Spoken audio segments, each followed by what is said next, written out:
Hello everyone, welcome back to another episode of the Cup of Joe with Joe and Joe podcast. I'm your host Joe, and with me, as always, is my wonderful co-host, Joe. This was a very good episode. I concur on part of the episode, and then I have qualms with other parts of the episode. Qualms, you say? Qualms! Love a good qualm. They're tropical, aren't they? I don't even know what a qualm is. I thought that was a colloquialism. I was more so thinking of a qualm would be a fun little tropical fruit to have. You know, like a nice little salad. No, but pulled out smoothie. colloquialism. That's a pretty big word. That is a pretty big word. That's an educated word. Yes! Very proud. I'm going to be a doctor or something. No big deal. Shut the fuck up. Anyway, alright, Joe. Episode 27 of Jujutsu Kaisen. How to describe this episode? It's the beach episode! I feel like if they had called this the beach episode, that would have only made the impact of this episode and maybe a small piece of metal that much harder. If you've seen the episode, you know exactly what happens here, and you know why we're being so calm about all of this.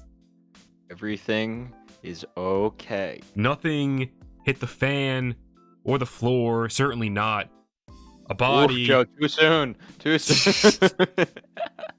Real quick though, stuff that I found a little bit odd with the episode. I don't know if you felt this way or if you were like paying attention to this, but the beginning of this episode starts off pretty much where the last episode left off, which I know, wow, novel concept. But the maid lady, she's been taken captive.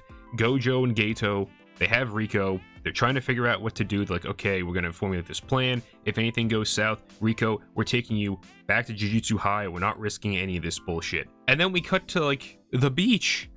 And the maid lady is fine and sitting with Gato, and then Gojo and Rico are just playing in the ocean.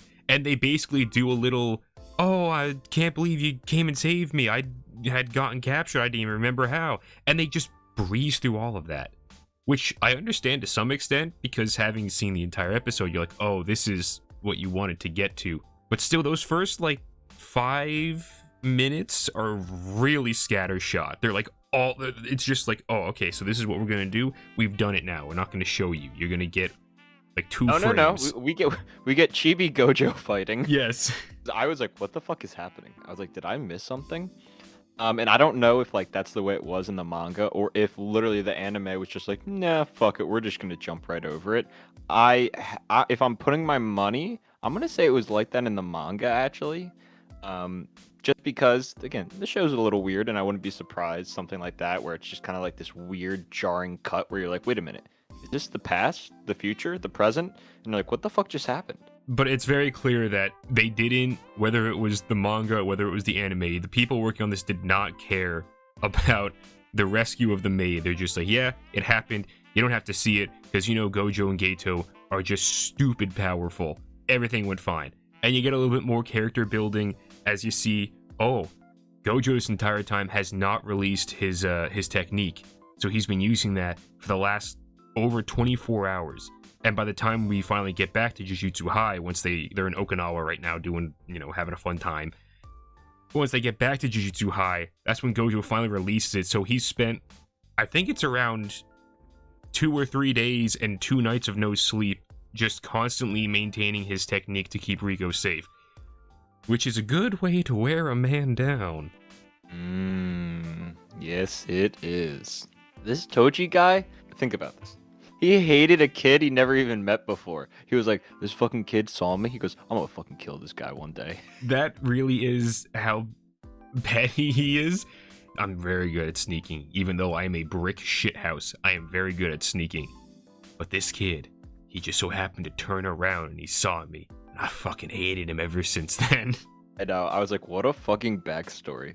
And I like how they kind of hit upon where Gojo's like, have I met you before? And, Toji says the line of like, oh, I'm not really good at remembering people's names either, which I think is alluding to the whole Megami thing, but I'm not 100% sure. Oh, that would be very funny if it was. But also, we failed to mention how Toji and Gojo begin their interaction. Kind of pegs him a little bit, doesn't he? Got a nice peg going. But the moment Gojo releases his technique, all of a sudden, oh, okay, there's a sword in your chest now. And I find it very funny how there's a bit of distance put between Toji and Gojo, and then Geto is like, holy crap, are you okay? There's a hole in your chest. Gojo's just like, oh no, it's fine. See, the cursed blade entered, but then it missed all my vital organs, and I was able to use part of my cursed energy to do this thing and then that thing, and then everything is fine. It's like just poking a needle through like a knitted sweater. And I was just like, okay. No, guess but that's fine. I think he was lying. I feel like he was lying because you see him sweating during the fight directly after that and like struggling. I don't know. I just got the interpretation that he was trying to play it off like everything was fine, but he did get a little fucked up. Yeah, I would believe that. This leads directly into the first major fight of the season. And Joe, last Eating time, good, boys. We are eating. last time you had mentioned you wanted to see some fight scenes really starting to kick up because it's been a little bit light on the action so far. I think they heard you. Shit looked fire. This show looked, I don't know what it was. Like, again, they kind of turned everything up to 11 today, I feel like. The visuals looked gorgeous. The fight scenes, amazing. Joe, the music in this episode make a man break. It was all really good. I love the silhouette of Toji, how he's just this massive man, and as we learn, he doesn't have any cursed energy, so he utilizes this cursed spirit, and also he's like, what was it, like a holy contract or a blessed vow or something? He has a heavenly contract that amplifies his physical abilities, which we're getting a little bit of an explanation. Like, we saw Gojo kind of backstory, like being a kid and like going to see the family and everything like that. So like, we're like, oh, I was not expecting that. And we also start hearing these things like heavenly contract, and obviously Toji has this cursed weapon.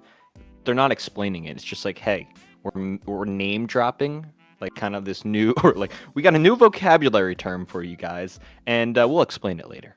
Yeah, I really like his whole getup, where it's just, he's just really strong, and instead of using cursed energy, because he doesn't have any cursed techniques of his own, he has this weird slug curse that just rests on him, and he's able to use it as like a Mary Poppins purse and just pull cursed weaponry out of it that all have a bunch of different effects. It's really cool, especially one of the tools that he uses to maybe kill, he doesn't kill Gojo, but it looks like he kills Gojo in this episode, and it's because it has the ability to nullify any cursed techniques or any active cursed abilities. So it's like Gojo's infinity just doesn't matter, and you see the blade like crushing through the different levels of energy before it pierces into Gojo, and I'm like, that's really cool. Yeah, it looks amazing. Toji is a really cool character. I'm super, super interested in him, and his power is fucking insane. And I loved when he's kind of carving up Gojo. They don't cut away. Like, they're pretty, like, brutal with it. Yeah, it is knife into neck. Gojo tries to grab the blade, and Toji immediately is like, nope, no touchy, and he just drags it down his torso. And then you're like, oh, okay, so it's done. It's like, no. I really hate this guy, so fuck him. So he takes the knife out of the torso, and he proceeds to plunge it 3 times into what I assume is his leg. You see full knife go in, and then out, and then in, and then out. If this was anything else, full rated R, explicit imagery, all the way around. Too much insertion, Joe. Holy shit. It was pretty badass. It's funny because you think, like, okay, that's the dramatic thing in this episode. We haven't even gotten to the dramatic thing. No, we have not, because while all this has been going on, Gojo is keeping Toji distracted, or at least focused on him for the time being, while Geto, the maid, and Rico were all going to Tengen-sama's, as we find out, tree sanctuary, whatever the hell it is. It has like a cool name, I don't remember what it is. I smacked my microphone. Looks pretty sick. It does look pretty sick, but we get down there, the maid's like, okay, I leave you here. They have an emotional goodbye between Rico and the maid, and then Geto takes her in. He's like, hey, so this is where it all ends for you. You're going to combine and all that sort of stuff, and it's going to help the JUJUTSU world. It'll be great. Or we could not do that, and you could just leave and keep on living if you'd like to. And I remember sitting there being like, what? Oh. I was thinking to myself, I'm like, is Geto betraying everyone? And then he reveals, because Rico's like, what do you mean that's an option? And he's like, yeah, no, me and Gojo already talked about it, and then we're like, we'll give you the option. If you don't want to combine with Tengen, totally fine with us. We'll have to fight a couple of people, but that's fine with the strongest people around. They're so confident in their own abilities that they're like, hey, if this girl doesn't want to combine, we'll take on the entire Jujutsu world. Fuck him. We're too powerful for them anyway. We got this, brother. I love their friendship. It's so fucking cool. It's so cool. And it seems so solid. Like it seems unshakable to the point where it's like they're just so like simpatico with each other, you know? They're so intertwined. They know, they understand how each other thinks, and they respect each other's power. It's so cool. And it's really making me worried for what's gonna split them apart. No, I know. And get this great, you know, the ending music starts playing. Oh, Rico-chan is having a little bit of a flashback, talking about her life, how difficult it's been. And she's like, yes, I want to go home. And boom, smash cut, bullet to the cranium. I literally have the note with the music. I'd say the music fake out was gold because it's perfect. The music starts playing as Rico is discussing her life, and she's like, it's the One Piece meme, I want to live, that sort of a thing, where she's like, nah, I do want to have my own life and continue living on my own, being my own person, sort of a thing.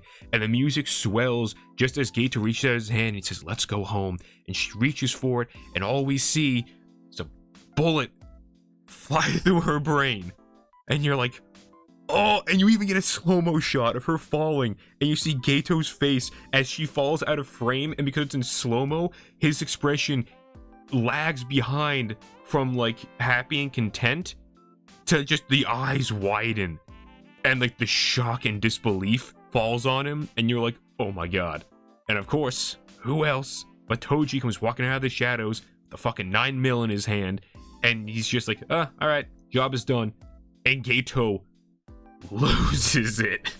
That was pretty fucking sick how they were kind of, where he was like, what are you doing here? Like, this math doesn't make sense. And he's like, oh, okay. I forgot to tell you, there was a software update. Gojo died. And like, you just see it like fucking something snap in Gato. He gets his dragon coming out, this other fucking cool, like, I don't know, mummy looking guy.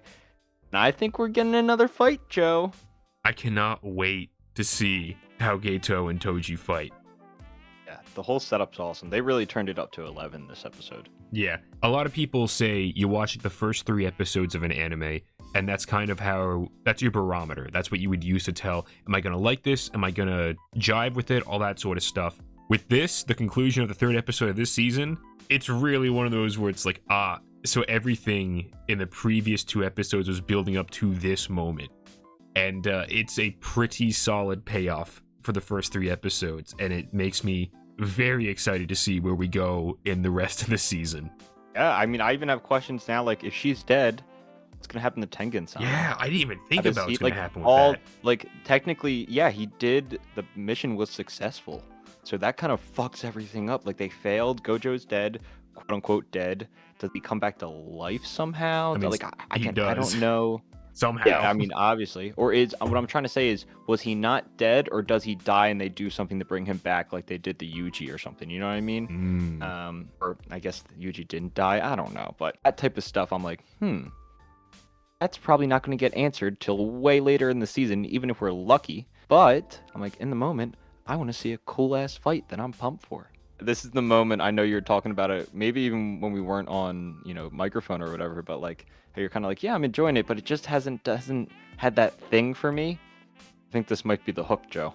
I'm hoping it is. I want to love this show as much as you do, because it's getting there. This is a good, exciting thing. We'll see how it plays out, but it's getting there. All right, I really don't have anything else to say besides this episode was sick. This was really, really good. Hope you guys are enjoying it as much as we are. Hope the rest of the series, or the season for that matter, continues to be just as good. And, with that being said, everyone, we'll love you, we'll leave you, and goodbye.